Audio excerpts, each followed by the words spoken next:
պատկերացրեք նույնիսկ հենց Սամվել Կարապետյանին եւ իր ընտանիքին վերաբերող օրենքի նախագիծ է ներկայացվում, հատուկ ընդգծված նրա համար, որպեսզի իր սեփականության իրավունքին միջամտություն տեղի ունենա, դա այն է, ինչ կատարվում է հենց հիմա ազգային ժողովում, որը աբսուրդային է։ Իդեպ նույնիսկ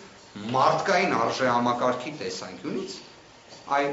Հայաստանի Հանրապետության քաղաքացիներին մեր ձևով բնորոշ։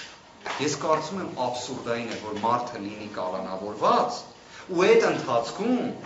իր սեփականության իրավունքին միջամտություն ունի։ Այսինքն մարդուն կալանավորեն, որպեսզի փորձեն իր բիզնեսը, կներեք արտահայտությանս համար, խլեն։ Իրավական իմաստով իդեպ այս նախագծի հետ կապված մի հատ վարժություն կարող եմ առաջարկել, որ մեր հայրենակիցների համար շատ ավելի պարզ լինի։ Պատկերացրեք դուք ունեք ձեր ավտոմեքենա, դուք վարում եք ձեր ավտոմեքենան, վարում եք լավ կամ վատ, դա կքննարկենք առանձին, բայց բարեկային ծառայողը ձեզ կանգնեցնում է եւ ասում է գիտես ինչ, ես եմ քշելու քո ավտոմեքենան, կամ ես կբերեմ մեկի, ով որ կսկսի քշել քո ավտոմեքենան, եղավ, այս նախագիծը դրա մասին է։ Իդեպ այլ հարց, թե այդ որտեղից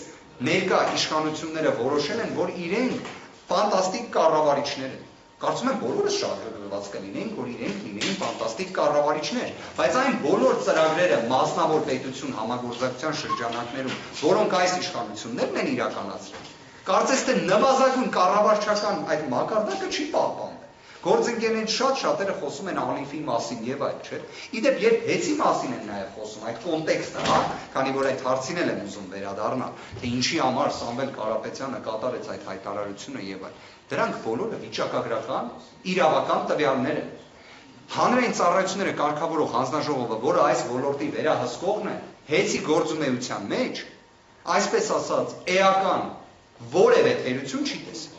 Ավելին, միայն դրականն է տեսել, եթե այդպես փորձենք համադրության մեջ դնել։